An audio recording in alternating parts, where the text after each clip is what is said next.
É o último? Então vamos lá, Pirkei Avot, capítulo 4. Para mim aqui, deixa eu ver.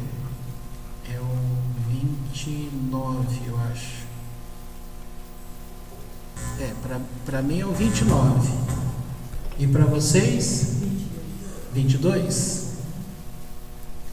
Então vejamos, diz assim: ele, Rabi Elazar Akbar, costumava dizer: os que nascem estão destinados a morrer, os que morrem estão destinados a ressuscitar, e os que vivem serão julgados para que todos saibam, façam saber e compreendam que Ele é Deus, Ele é o autor, Ele é o Criador, Ele é o conhecedor, Ele é o juiz, Ele é a testemunha, Ele é o acusador, e Ele certamente julgará. Louvado seja Ele, pois perante Ele não há injustiça, nem esquecimento, nem favoritismo, nem corrupção, porque tudo é seu e tudo está calculado. Que teus impulsos não te levem a crer que o túmulo possa ser um refúgio para ti, pois mau grado teu foste criado, mau grado teu nasceste, mau grado teu vives, mau grado teu morrerás, e mau grado teu certamente prestarás contas diante do Rei dos Reis, o Santíssimo, bendito seja. Guardadas as proporções, esse dito do Rabi Elazar Akbar não tem assim tanta novidade para a gente, porque aparentemente não é algo moral que você deve aprender para trabalhar o teu caráter, o teu homem interior, teu comportamento com a Torá, que vai mostrar essa Torá no teu comportamento em sociedade. Porque aqui está partindo do ponto: se você nasce, você vai morrer. Se você morre, você vai ressuscitar. E enquanto você está vivo, você está fazendo, mas está sendo observado, porque há um julgamento para você. E para que não fique dúvida alguma, o julgamento está sendo pela parte do Eterno. E está muito claro aqui que tudo pertence a Ele, que todo conhecimento vem dEle, que não há injustiça, que não há demérito nele, que não há nada que se possa atribuir a um mau julgamento ou uma injustiça, não cabe a Ele, porque Ele é Deus. E como as coisas estão tudo calculadas, não tem por onde a pessoa escapar daquilo que ela fez com a vida dela. Tá? Agora, há uma frase interessante aqui que pode assustar pessoas, porque aqui diz que Ele é o acusador. E você está acostumado com o termo que o acusador é Satã. E novamente aqui vai mostrar para a gente que o Satã do cristianismo não é o Satã do judaísmo. Por que que não? Porque o Satã do judaísmo, assim como tudo que teve raiz no judaísmo e sofreu alteração com Roma, que precisou formar um corpo de doutrinas, inclusive colocar medo sobre as pessoas, para que as pessoas, ao se filiar nesta igreja de Roma, ela não poderia sair jamais. Uma vez que alguém saísse fazendo uso do seu direito de ir e vir, tá? Como é um direito no Brasil, você não é obrigado a ficar em lugar nenhum, você tem direito de ir e vir.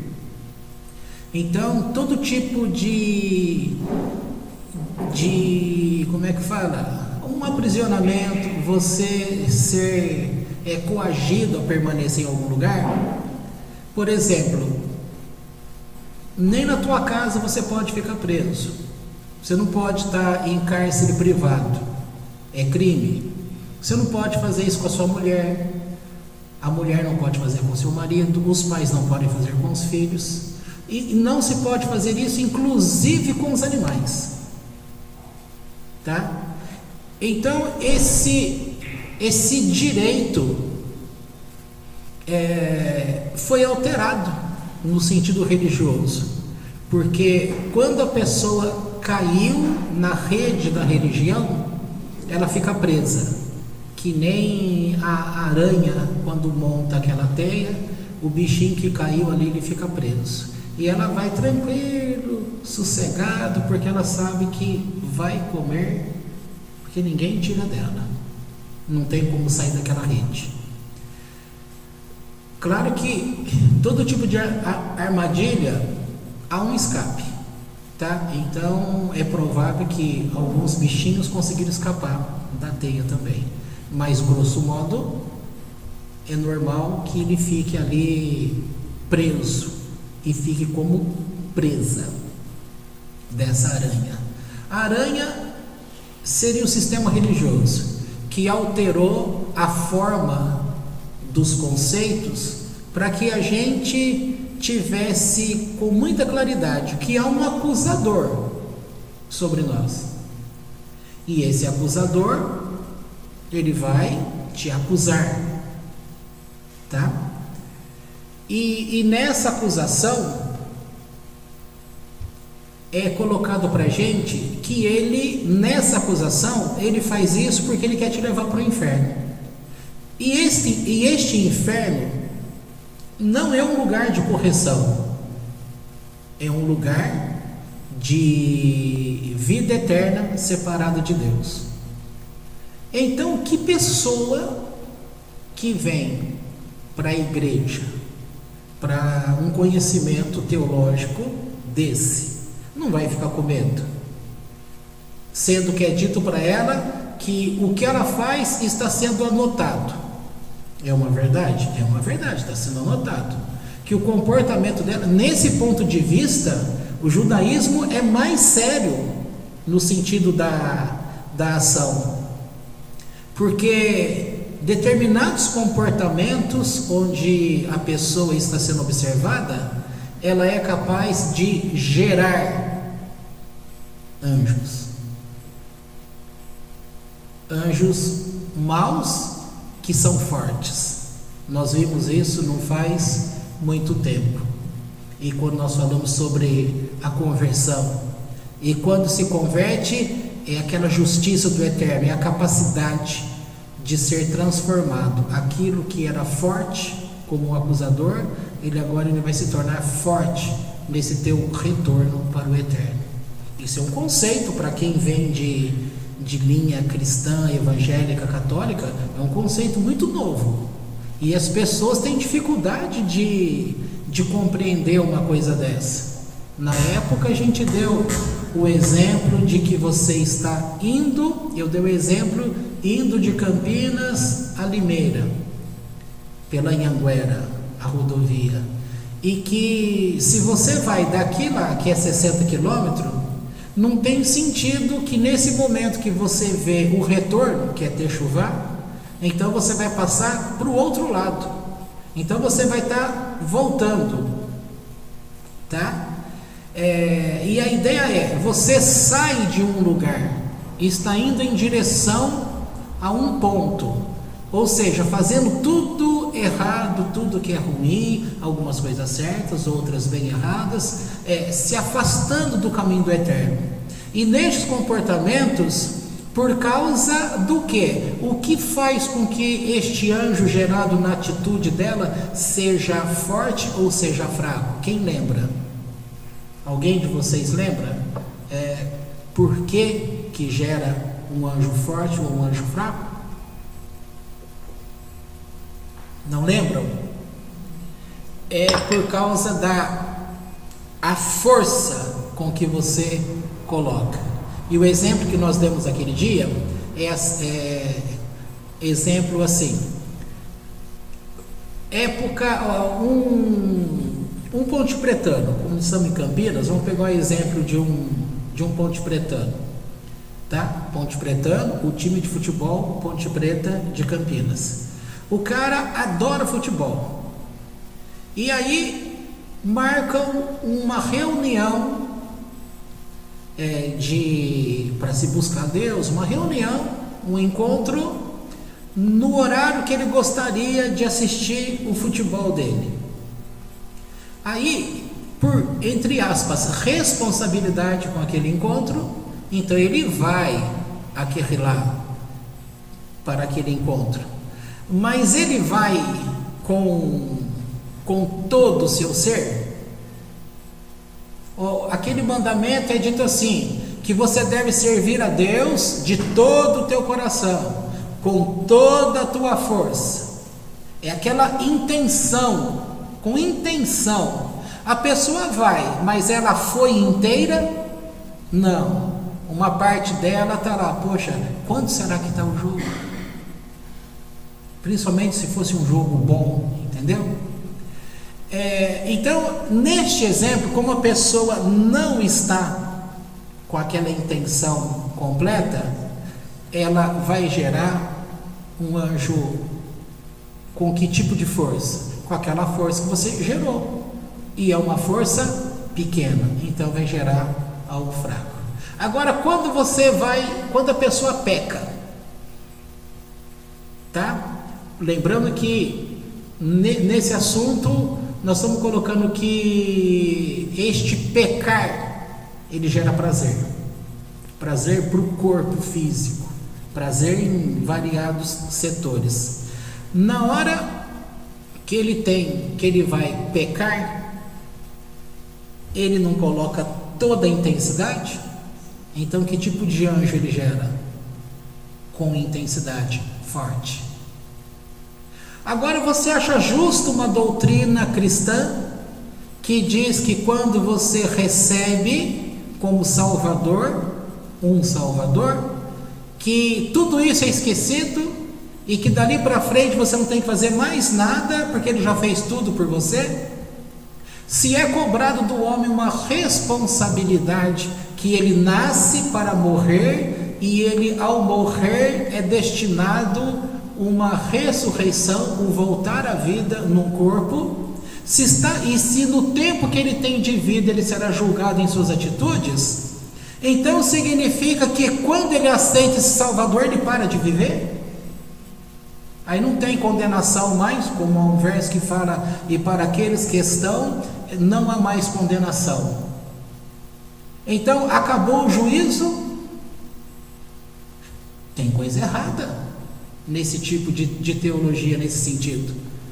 Então, há informações deturpadas que querem fazer com que a pessoa descumpra o mandamento da Torá do Eterno. E qual seria esse mandamento? Seria um mandamento? Aonde está esse mandamento específico? Provavelmente aqui é uma junção de mandamentos, porque já citei esse pedaço que diz que você tem o direito de voltar-se para Deus de todo o teu coração, com toda a tua força, somente a Ele prestar culto. Então, este voltar-se para Deus, ele tem que ser de algo completo, e você está agindo, é cobrado de você uma postura em cima de preceitos divinos. E o exemplo que eu estou dando, que vem dessa teologia cristã, ela mata esse momento, embora há várias contradições, porque é dito à pessoa que ela deve servir a Deus de todo o coração, repetindo inclusive esse texto, que deve servir a Deus com toda a sua força, tal, mas por outro lado, é dito, agora não mais vivo eu. Se ele não vive, alguém está vivendo por ele. E geralmente este alguém que é citado é independente de chamá-lo de Jesus, de Yeshua, se esse Jesus ou Yeshua é o Messias ou não é o Messias, se ele existiu ou se não existiu, dentro do ponto de vista dessa teologia anunciada, então você tem que partir do ponto que aquilo é real. Se aquilo é real, então quando se fala que não mais vivo eu, mas ele vive em mim, então se ele vive em mim, que tipo de personalidade, frutos eu tenho que demonstrar? Aquilo que eu era ou aquilo que ele sempre foi? Aquilo que ele sempre foi. Agora me aponta a maioria dos pastores, me aponta a maioria dos ungidos, diáconos, presbíteros, servos de uma forma geral das igrejas, me aponta qualquer um destes que realmente você olhando para ele, você vê que não mais vive ele, mas aquele vive por ele. Porque se aquele de fato vive por ele, então não há acusação mesmo. Concorda? Aí de fato não terá acusação. Por que não terá acusação? Só porque ele vive? Não, porque enquanto esse suposto Salvador que viveu dessa forma, partindo do ponto que ele de fato é existente, viveu e ele serviu a Deus pela Torá, porque ele era judeu, então tinha que ser assim. Ele de fato fez o certo, cumpriu o certo, foi fiel até a morte, como é dito. Que ele foi fiel até a morte. Se ele foi fiel até a morte, cumprindo a Torá do Eterno, e se ele vive em você, concorda que ele vai viver em você, para viver em você, na pessoa, aquela vida que ele esteve acostumado a viver aqui? Então ele não foi fiel, então ele vai ser fiel também em você. Aonde está o erro?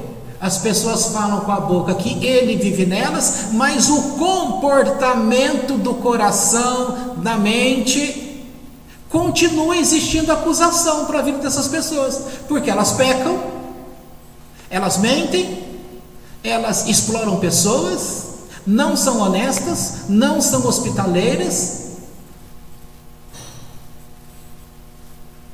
Então há um problema. Então veja, não estou partindo do ponto de que Jesus existiu ou não existiu, de que ele é Deus se ele não é Deus, de que ele é o Messias se não é o Messias. Isso não precisa partir desse ponto para provar algo. É só você partir de um ponto que, se há um escrito que diz que não mais a pessoa vive, mas ele quem? Se ele existiu, então os demais textos também tem que ser verdade. Se ele existiu e foi fiel até a morte. Então a parte dele no que tange aquilo que está escrito aqui, que o Rabi Elazar fala, cumpriu verdadeiramente na vida dele. E houve também um acusador para ele. Mas como que houve acusação? Na verdade não houve acusação, porque olhando para ele não havia o que acusar. Agora, se ele fez a parte dele e agora todo mundo diz que ele vive na pessoa, por que continua tendo muita acusação nas pessoas? A prova é que ele não tem vivido nas pessoas. E aí não é por culpa dele, porque o trabalho dele ele fez direito. É por culpa de cada pessoa. Então é uma prova que para o homem ele nasceu, está destinado a morrer, mas nesse período entre o seu nascimento e a sua morte, ele está sendo avaliado. E aí é aquele período que a gente viu no texto do livro do Haim Luzzatto, quando é dito que o tempo aqui na terra entre o começo da vida e o término da vida é o período de esforço, é o período que ele tem que trabalhar, é o período que ele tem que preparar o lugar dele nesse mundo vindouro. Tá? Muito interessante. Vamos ler de novo para a gente. Então, o que o Rabi Elazar Akapar diz? Costumava dizer: os que nascem estão destinados a morrer, os que morrem estão destinados a ressuscitar, e os que vivem serão julgados, para que todos saibam, façam saber e compreendam que Ele é Deus, Ele é o autor, Ele é o Criador, Ele é o conhecedor, Ele é o juiz, Ele é a testemunha, Ele é o acusador, e Ele certamente julgará. Louvado seja Ele, pois perante Ele não há injustiça, nem esquecimento, nem favoritismo, nem corrupção, porque tudo é seu e tudo está calculado. Então, Ele é o acusador. Mas antes, olha aqui como é dito, deixa eu ver aqui na parte de cima. Os que nascem estão destinados a morrer, os que morrem estão destinados a ressuscitar. Então, ressuscitar não é uma doutrina da igreja cristã. Ressuscitar é uma doutrina do judaísmo. O homem nasceu e já foi dito a ele que ele iria ressuscitar. E não é uma doutrina, é uma doutrina conhecida no judaísmo, que é a questão da reencarnação, que é muito diferente daquilo que é o espiritismo, muito diferente. Não dá nem para fazer comparação, porque é muito diferente. Mas como todo mundo acostumou-se a ouvir reencarnação, e quando fala reencarnação as pessoas acham que até sabe o que é, porque está acostumado com uma visão espírita. Mas o judaísmo, essa doutrina judaica, ela em nada é simplista, ao contrário, é até meio complicadinho compreender isso. Mas uma questão que é aceito pela grande maioria das correntes do judaísmo é que a reencarnação, ela é uma verdade para aquele que no período de vida foi julgado, e no julgamento dele ele não foi aprovado, porque o tempo de esforço que ele deveria usar, ele não conseguiu atingir para poder retificar. Nefesh, é dito que as pessoas, de uma forma geral, elas não conseguem retificar numa primeira vinda sequer Nefesh, que é o corpo. E segue-se uma ordem, que é retificação do corpo, Nefesh. Acabou toda a retificação, aí começa a retificar Ruach. Acabou toda a retificação em Ruach, aí começa a retificar Neshama. E não conseguindo, ela é obrigada a voltar uma outra vez num outro corpo para dar sequência na retificação. Retificação que não é para a vida anterior dela, é uma retificação que tudo está ligado com Adão, porque todas as almas existiam primeiro dentro de Adão, por isso que um pecou, todos pecaram.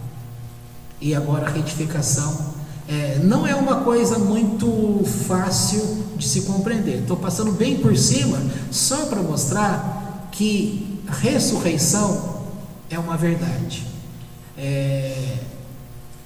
Ressurreição, ressuscitar, ressurgir, vira uma confusão. Então veja só, arrebatamento, tá? Então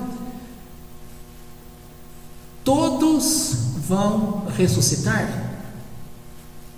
Há um texto famoso de Paulo que diz: na verdade, nem todos ressuscitarão. Isso é verdade? É verdade. Isso é cristão ou é judaico? Isso é judaico. Por que é judaico?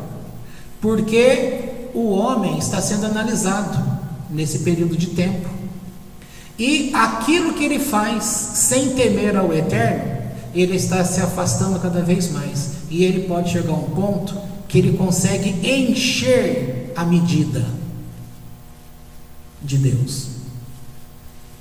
Por exemplo, amanhã pela Paraxá, nós vamos ver que os homens conseguiram encher uma medida do Eterno e houve uma consequência. Então, sempre que se enche a medida do Eterno, há uma consequência, e aí não tem como voltar atrás, tá?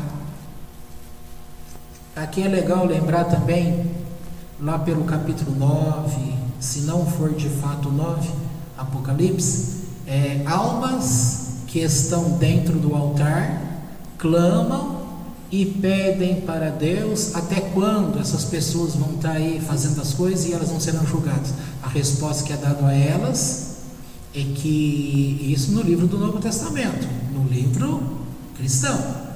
Então ali é afirmado, calma, porque ainda não se atingiu a medida. Então Deus é tolerante? Muito. Ai de nós, se não houvesse essa tolerância. Não haveria gente na terra, já teria acabado tudo. Então tolerância em amor tem, e muita. Só que você deve ter ouvido falar de pessoas que foram más, foram pessoas de pura maldade, que têm amor pela maldade. Amor pela maldade é que se apegou à maldade e sente prazer e não tem temor a nada. Essas pessoas, quando elas conseguem atingir essa medida do Eterno, então elas perdem o direito de ressuscitar. Tá? Portanto, tem gente que vai perder? Tem. Agora, a grande maioria vai ressuscitar? Vai. E ela vai ressuscitar para prestar contas. Aí vale lembrar muitos testemunhos que tem de pessoas, você pode ver, pessoas que tiveram a experiência de quase morte, segundo a ciência mostra, e outros que têm conhecimento do judaísmo, que tiveram essa experiência de morte e voltaram. Essas pessoas mudam, elas não são mais as mesmas pessoas. Outras pessoas, de uma forma geral, sem vínculo religioso, tá?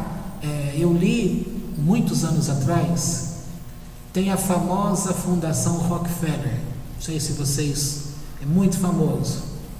É dito sobre este Rockefeller que ele era um homem assim mais snob, que tinha o conhecimento do dinheiro, da riqueza, mas aí ele ficou doente.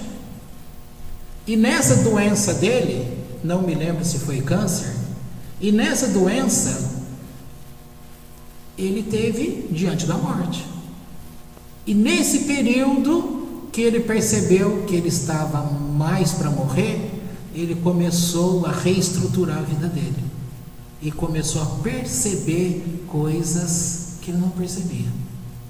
Isso foi mudando a pessoa, e mudou. Agora eu não lembro o final da história, se ele escapou do câncer. Eu sei que houve uma mudança muito grande, tanto é que me parece aí que essa fundação é uma das mais famosas do mundo, que passa a fazer o bem. Mas uma pessoa que passou a fazer o bem é diferente daquele que cria uma fundação, principalmente aqui no Brasil, porque muitas pessoas criam associação, fundação, porque é uma maneira de lavar dinheiro, tá? Infelizmente, eles usam a fundação, usam uma ONG, sempre para tirar proveito e não de fato para ajudar o necessitado. Só que isso vai ser julgado também, e está sendo julgado. Então, quando é dito aqui que Deus é o acusador, nesse sentido ele é Satã, porque Satã é o acusador.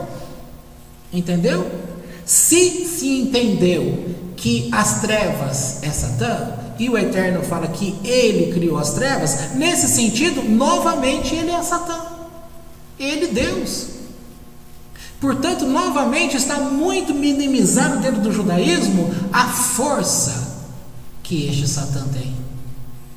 No lado cristão, o acusador, ele virou Deus, porque todo o poder foi dado a ele.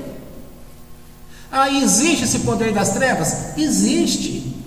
Eu vi uma explicação que eu não vou saber explicar aqui agora em relação às Sefirot, que talvez a Lu já viu e saiba me explicar melhor aqui, mas todo mundo lembra o desenho da árvore de Sefirá? Quem não lembra, o primeiro círculo aqui em cima, Keter, aí você tem outro círculo aqui, Kormá, e outro círculo aqui, Binah. Aí você tem aqui Hesed, você tem aqui outro círculo que é Gevurah, aí você tem Tiferet, depois você tem Netzer, Hod, Yesod e Malhut. Antes que houvesse o pecado de Adão, esse Malhut, ele não ocupava essa posição que era aqui, uma bola aqui, outra aqui, outra aqui, outra aqui, outra aqui, outra aqui, e a última descendo, que é Malhut, que é o nosso mundo físico. Malhut não estava ali, ele ocupava a posição que está aquela Sefirá hipotética, que é Da'at. Ele ocupava ali, mas quando houve aquele pecado, então gerou-se, ele caiu, como tudo caiu. E nessa queda é como se a árvore fizesse assim, virasse de ponta cabeça, e aí dá origem a este mundo físico, Malhut. Pensando nesse sentido, a ideia do mal também segue esse mesmo princípio, porque é uma árvore invertida. Então, se o homem que é para depender de Deus, quando está invertido, ele não vai depender de Deus, ele vai depender dele mesmo. E quando ele depende dele mesmo, ele já não está sendo guiado por uma força do Eterno, mas ele está sendo guiado por uma força que ele acha que é ele, mas ele está sendo guiado por esta outra força, o outro lado, que é chamado Sitra Achra.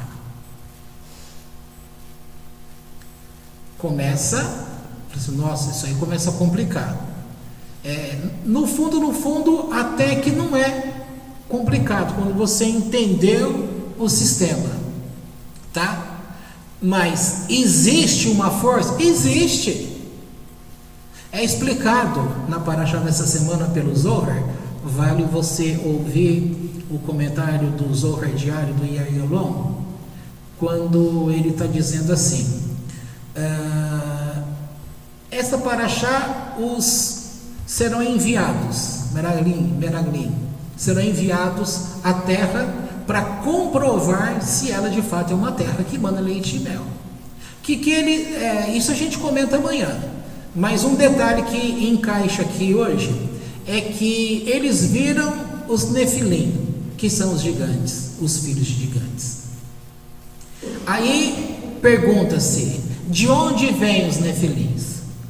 Eles vêm um pouco antes do dilúvio, tá? Lá no capítulo 6 de Bereshit, Gênesis.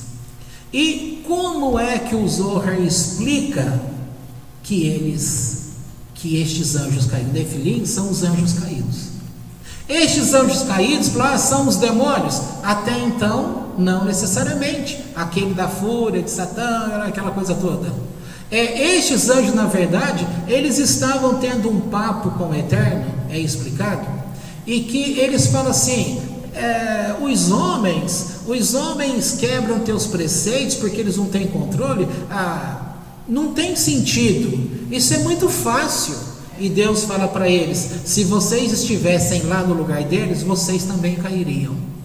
E eles disseram: de jeito nenhum, nos dê então uma oportunidade que nós vamos provar para você que nós somos diferentes dos homens. E o Eterno então comprou e falou: tá bom, desejo concedido. E estes anjos então deixaram aquela forma e vieram morar na terra. Em pouco tempo, como diz o texto do capítulo 6, que os filhos de Deus, estes anjos, se apaixonaram pelas mulheres, filhas dos homens. Pronto. Já foi uma prova que eles não conseguiram fazer. E dali para frente, muitas coisas eles fizeram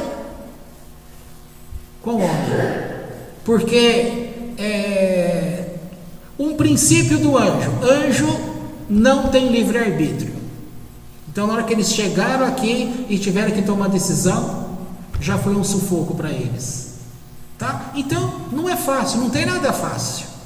Não é fácil para o homem, também não é fácil no mundo espiritual por muitos seres que existem. Mas foi tudo muito minimizado para a gente, dizendo que há Deus, que há o diabo, que há anjo de Deus e há anjo do diabo, que há o céu, que há o inferno, e que todo mundo vai morrer, que todo mundo vai ressuscitar, e uns vão ressuscitar para ir para o inferno, para morar para sempre longe de Deus, e outros vão ressuscitar para ir para sempre morar com Deus.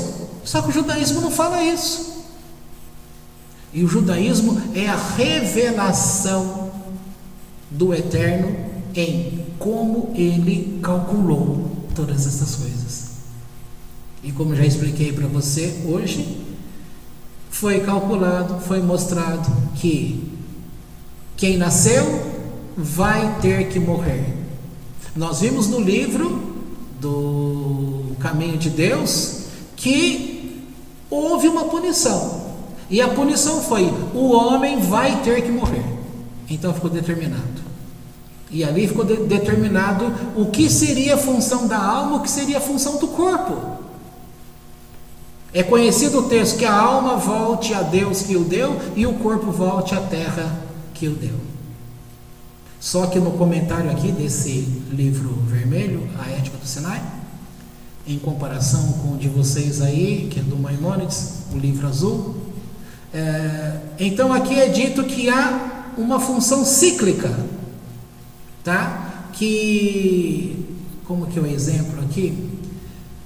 Que você pode usar para pescar a isca do rei, para usar para pescar, mas você depois está correndo risco e pode comer o peixe que o rei comeu. Eu sei que fecha um ciclo, tipo assim, tem a erva no campo, o animal vai lá, comeu a erva, você vai lá, comeu o animal. Só que na hora que você morre, você vai para debaixo da terra, quem é que vai te comer? O verme que estava na terra. Então, aquela isca que foi usado para você pescar e comer o peixe, é justamente o verme, tá? Que foi usado como isca, é o que vai comer teu corpo debaixo da terra. Fechando um ciclo, tá? Agora, a forma como Deus estabeleceu, ele não fecha de forma cíclica assim. Portanto, nasceu, vai morrer. Entre o nascimento e morte vem a acusação. Capítulo 15 de Coríntios fala que todos vamos comparecer diante de Deus para prestar conta das nossas obras, daquilo que nós fizemos, sendo elas boas ou más, serão julgados. Tá? E agora? Bom, então...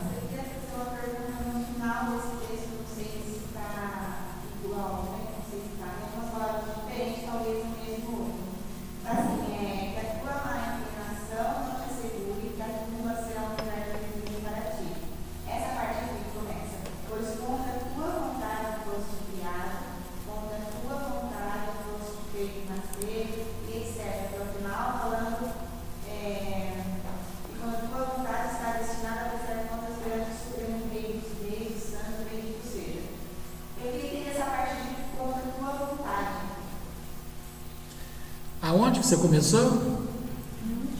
É a última parte? É aqui: que teus impulsos não te levem a crer que o túmulo possa ser um refúgio para ti? Ó, do jeito que está escrito aqui: que teus impulsos não te levem a crer que o túmulo possa ser um refúgio para ti. Não, tudo bem. Parando aqui. Quantas pessoas você está acostumado a ouvir neste mundo de meu Deus, como é dito? Pessoas que aprontou a vida inteira e está vendo que está chegando no final da vida, está ficando doente, aí a pessoa fala assim, olha, eu já estou fraca, eu já estou indo e eu vou descansar. Ela acha que a morte vai ser um refúgio para ela, entendeu? Mas o que é que está faltando para ela? Conhecimento. Porque a morte é uma necessidade que todos vão ter que encarar. Só que está todo mundo achando que morreu, acabou. Inclusive, eu aprendi na época da psicologia que a pessoa que comete suicídio, ela não quer se matar. Ela não se mata para morrer. Na verdade, ela procura a morte para poder ficar livre do problema que ela está enfrentando aqui. Tá? Isso é uma tese do pesquisador na época da Unicamp chamado Cassorla. O livro dele que vai mostrando essa questão, os estudos que ele fez. E a grande maioria, portanto, ela quer que aquela pessoa que ela julga que afrontou a ela quer que a pessoa fique com culpa. E geralmente ela faz uma tentativa de suicídio, porque aquele que de fato quer de fato matar, ele põe uma corda lá no coisa e se enforca, porque não tem jeito. Aqui morreu mesmo. Pegou um revólver, colocou no ouvido, não tem escapatória, tá? Mas a pessoa pega a faca e vai cortar o pulso. Raramente as pessoas, porque quando a pessoa de fato corta para valer, de modo profundo, não tem como recuperar, é morte na certa. Mas a maioria que corta o pulso, o que ela faz? De modo mais superficial. Você vai lá e religa, a pessoa está novinha de novo, só vai ficar uma cicatriz aqui. Para mais para frente ela tenta fazer de novo. E sempre ela deixa uma cartinha, ela deixa um recadinho para a pessoa, sempre para tentar controlar o outro. Na grande maioria, o suicídio ele funciona nessa parte. As pessoas, quando de fato querem se matar, elas escolhem a arma correta. Entendeu? Você vai se jogar na frente de um caminhão, você vai pensar que não vai morrer? Tem como? Não tem como.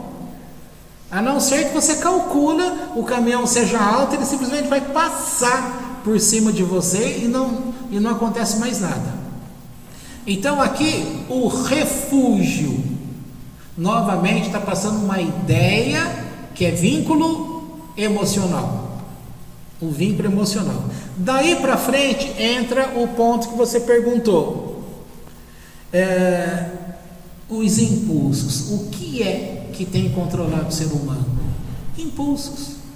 O que a psicologia, seja ela de Freud, seja ela de Jung, seja ela de Adler, seja ela de Rogers, seja ela de quem quer que for, está tratando? Que há uma energia psíquica e que faz a pessoa tomar decisões, ou explica porque a pessoa não tomou decisões? Mostra a influência e como ela foi ligada com essas coisas. A tua versão está diferente da minha, vou ler aqui o meu. Que teus impulsos não te levem a crer que o túmulo possa ser um refúgio para ti, pois malgrado teu foste criado, malgrado teu nasceste, malgrado teu vives, malgrado teu morrerás. Ou seja, você tem controle dessas coisas? Não tem controle. Então você não pode se deixar imaginar que você controla, porque essas coisas você não controla. Deixa eu buscar aqui o comentário.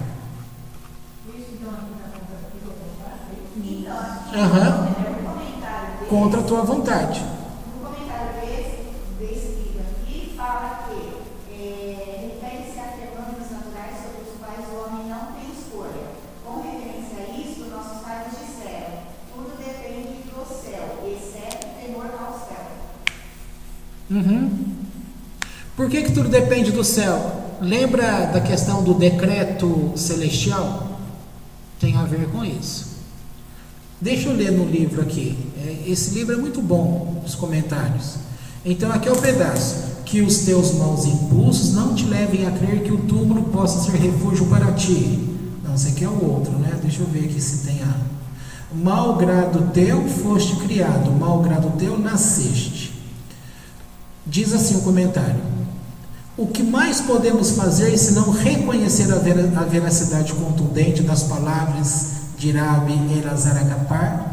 Desde o momento em que somos concebidos, somos enviados por uma jornada sem alternativa em direção à morte e para além dela. Ninguém nos pergunta se queremos nascer. Somos atirados ao mundo em meio à dor e ao pranto. Então, felizes ou não, vivemos pressionados por uma compulsão instintiva. A maioria das decisões já foram tomadas por nós. Somos uma bola ao mar das circunstâncias. E ainda assim, a vida é agradável e valiosa. Temos pouco a dizer sobre deixá-la. Jovens ou idosos, em casa ou no exterior, prontos ou não, quando o chamado chega, nós vamos.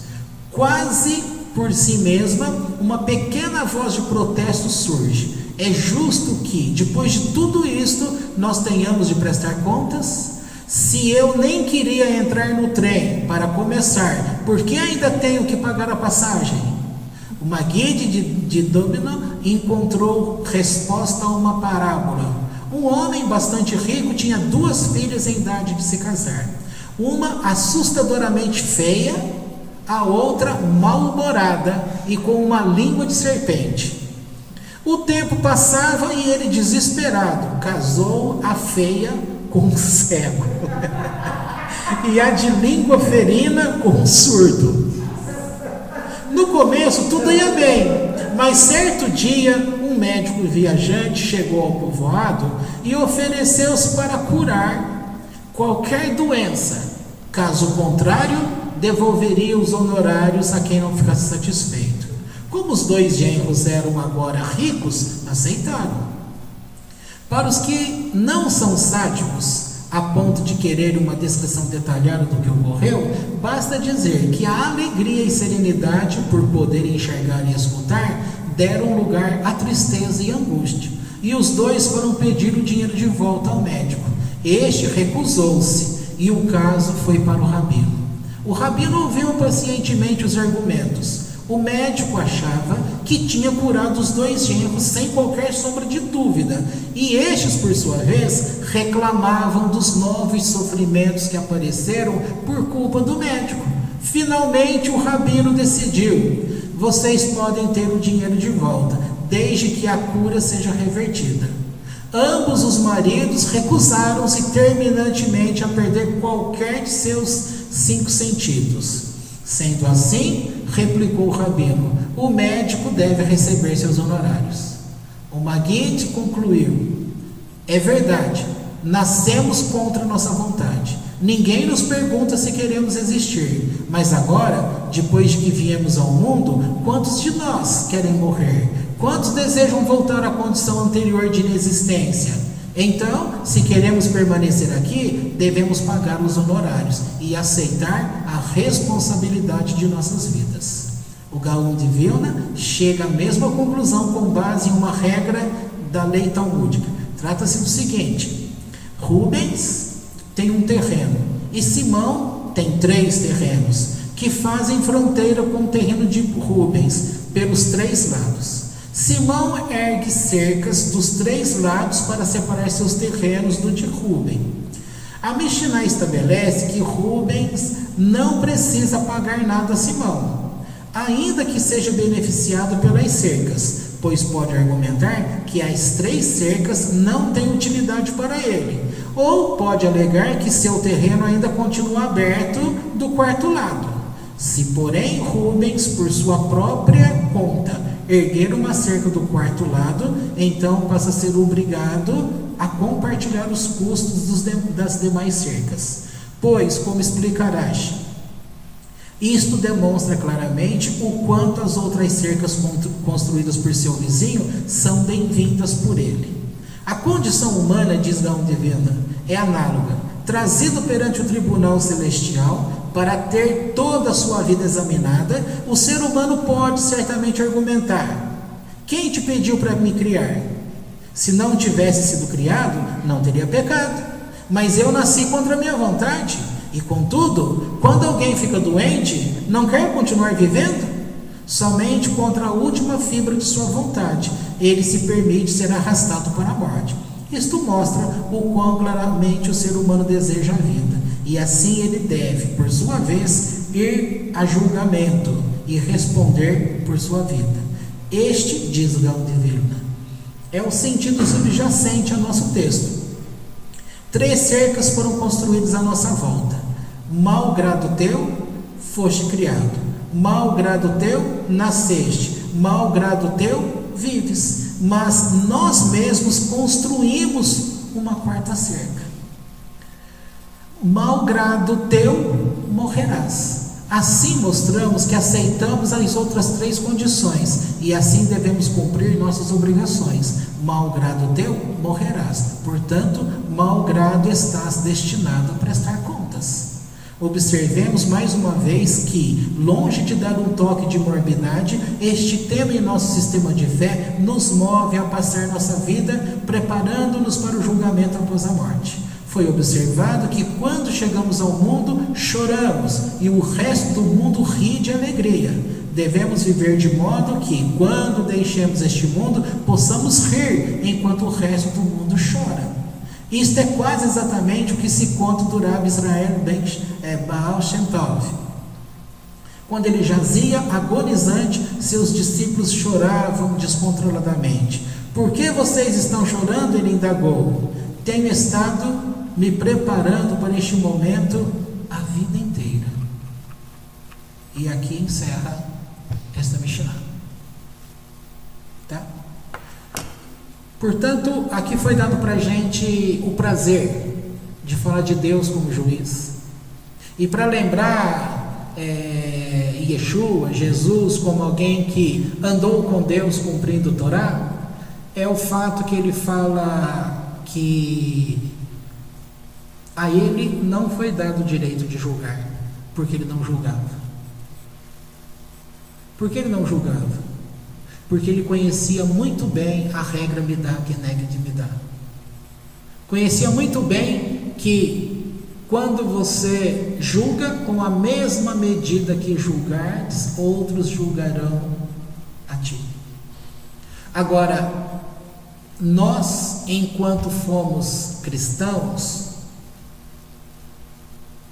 penamos e estamos penando até hoje, porque essa questão de não julgar ainda é muito subjetivo e ainda é relativo, porque nós temos um instinto para julgar. É como se falasse não querendo julgar, mas já julgando. E depois a gente não quer aceitar que com a mesma medida medirão a nós, porque quando nós somos medidos, a gente fala que é injusto, mas a gente já se esqueceu do que aconteceu antes. Eu tenho voltado a estudar psicologia porque eu percebi que eu achava que eu sempre fui freudiano e agora, com a mudança para judaísmo, estou descobrindo que a abordagem psíquica também ela vai mudar e eu vou passar a ser o quê? Junguiano, porque é o que aceita muitas coisas da forma que o judaísmo coloca. E o interessante é que o racha que houve entre os dois vem que, enquanto Freud parte do ponto que tudo de ruim que acontece com o ser humano é por causa de uma pulsão sexual, o Jung parte e disse, não concordo com isso, porque Freud fez ele jurar, você tem que jurar para mim que você nunca vai abandonar essa teoria da sexualidade. E ele, pensando bem, ele fala: mas como que eu posso me apegar a uma coisa que eu não creio? Porque somente o homem, por que o homem vai precisar tanto de uma mulher? E por que uma mulher vai precisar tanto de um homem? Por que essa vida sexual vai depender tanto? Se tantas outras coisas que têm existência, na cabeça dele era assim: ora, um homem rico, ele não é para ele ter problema então emocional, porque ele tem dinheiro para pagar e pegar qualquer mulher, como a gente vê por aí, os ricos fazem as suas, entre aspas, necessidades, que é uma desculpa, porque não é necessidade, né? E então ele diz: de maneira alguma, há toda uma outra fonte de energia, e que essa fonte de energia começa antes de você. E tem um outro que vai explicar melhor isso, dizendo que eu não vou lembrar a frase, mas ele fala assim, que enquanto é dito que nós entramos no mundo por causa do pecado de Adão, tá? Ele fala que nós entramos no mundo por um erro de fabricação, um erro de fábrica. Veja as empresas, talvez vocês não entenderam o que ele quis dizer, vocês não são obrigados a entender isso, mas eu vou explicar para a gente encerrar. Quando você está assistindo televisão no intervalo da sua novela ou de um filme, para quem não gosta de novela e vê filme, aí diz lá: atenção, fulano ou pessoal tal do carro, fala o nome de um carro aí. Logan, isso. Usuários do Logan do ano 2015, tá? Do ano 2015 e coloca lá, ou seja, da parte da fabricação. Vocês devem comparecer a qualquer concessionária Renault em qualquer período para poder fazer o recal. É recal que fala? Isso. Fala de novo. Isso aí, gente. Escutou? Recall. Para fazer o recall. Sem custo. Ainda falei errado de novo? Por isso que eu gosto do hebraico, por isso que eu gosto do espanhol. Não tem essas coisas. Mas então... aí a pessoa tem que ir lá, por quê? Porque a peça que veio de fábrica veio com defeito. Que culpa tem você? E você está correndo perigo de vida de uma coisa que você não tem culpa. Essa ideia dessa analítica aí que eu estava falando é parte de um ponto que problemas aconteceram antes que você tenha surgido neste mundo. Gente, isso não é judaísmo? Não é conhecimento judaico? Então, isso é um princípio do Jung. Tá? Então, é dito que nós nascemos com erro de fabricação. Mas Deus errou. Não é a questão que Deus errou. É aquele período quando Adão tinha a sua vida, quando não tinha esse mundo físico. Porque as pessoas acham que Adão foi colocado neste mundo físico. E Adão já existia, tanto é que a gente falou da árvore Sefirot. Malhut não existia nessa posição. Ele estava lá junto na tríade Hormá, Biná, e ali tinha, porque você estava perto do Criador, aonde você conhece o entendimento com a sabedoria do Eterno. Mas como ele comeu da árvore do conhecimento, então trouxe uma consequência. E aí essa consequência virou o erro de fabricação. Porque quem pecou foi Adão, mas todos nós estávamos dentro dele. E aí você tem que imaginar, como se houvesse uma explosão. E estas almas todas foram nesse sentido espalhadas. Tá? Então, grosso modo, é isso. Tivemos a oportunidade de mostrar que Deus, por um lado, ele é acusador. tá? E essas coisas serão cobradas de nós. Com uma oportunidade de mostrar um pouquinho aí da diversidade de prática, de vida, como um cristão e como um que vai seguir a linha judaica, tá? Aí volto naquele tema. Nós, pelo livre-arbítrio, o tema do capítulo 8 que a gente terminou terça-feira, nós, pelo direito do livre-arbítrio, ganhamos o direito de Deus a deixar os nossos ramos, deixar aquela raiz onde estávamos e entrar para a árvore de Abraão. E para entrar para a árvore de Abraão, vai mudar todo o jeito de pensar e agir e praticar. Tá?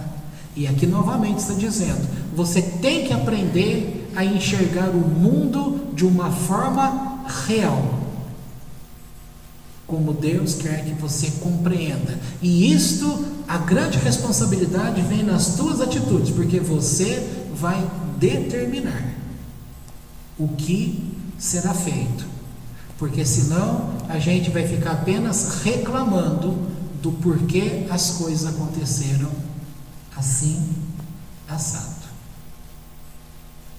Tá? E para terminar, é uma frase que ninguém gosta de ouvir, principalmente quem está na dor. É explicado assim também. Mesmo que nada vai certo para você, que a vida nesse sentido possa te punir e te deixar sempre com sobra, com o pior dos piores, ainda assim você tem o direito de se tornar uma pessoa feliz. Mas aí a pessoa alega assim, como que eu vou ser feliz no meio disso daqui? A resposta é justamente, você não está sendo feliz porque você não está olhando para isto daqui, você está olhando para isto daqui.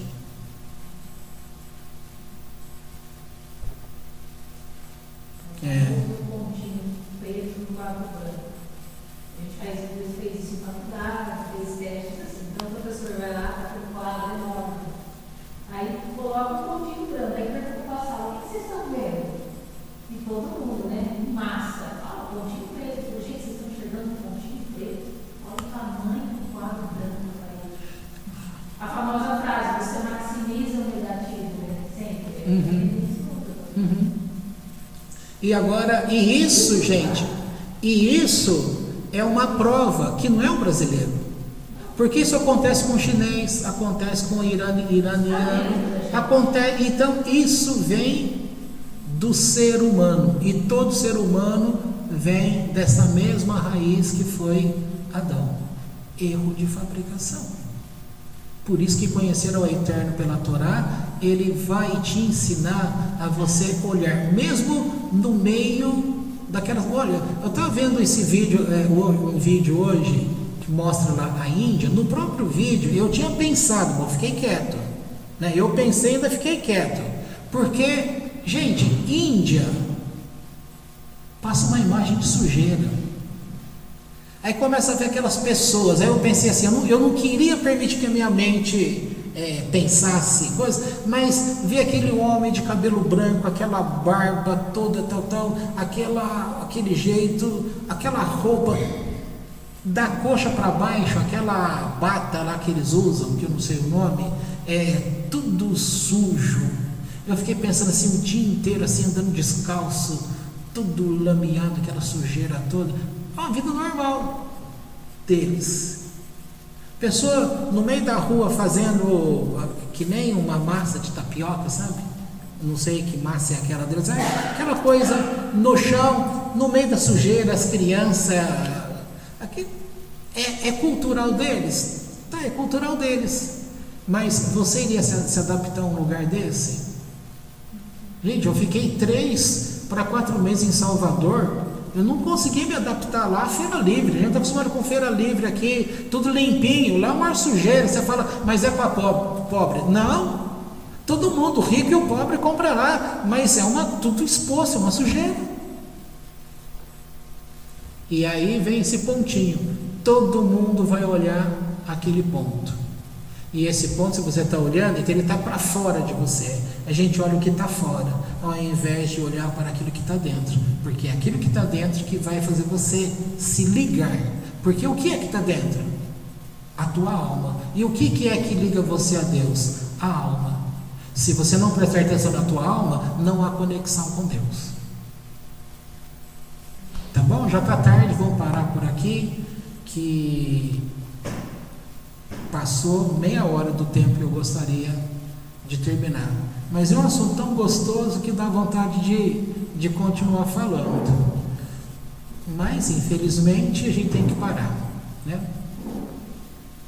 Então, que o Eterno nos abençoe. Tem que pôr o óculos, senão não consigo desligar.